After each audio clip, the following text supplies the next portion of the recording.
為着要因應天災，真濟民眾呢也趁好天趕緊出門去買菜來囤一寡糧草。大部分的人是感覺講，雖然這價格是有起，也毋過還是佇個合理的範圍以內。而且這高麗菜、白菜甲番薯葉啊，這類的也加較搶市。農糧署是強調講，伊會繼續來掌握這青菜的價格甲供應的情形，請民眾得愛安心。青蛙菜再來啊，青蛙！八位風台就要來啊，菜市啊是搶滾，真濟人趁風台也未起來進前，趕緊去買菜，市場人也濟甲叉。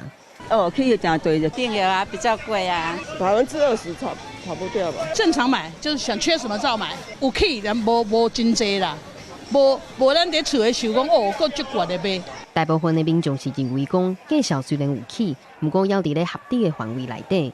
啊，那店頭家是表示，目前菜價無起真濟。對拜三開始買菜的人都有明顯變較濟，而且高麗菜、白菜、番薯葉這類的也較搶市。颱風前大概就是忙着採收嘛，能救盡量救啊，對啊，所以菜的穩定性從這個時候就開始不高了。颱風過後，對，才會明顯的起伏。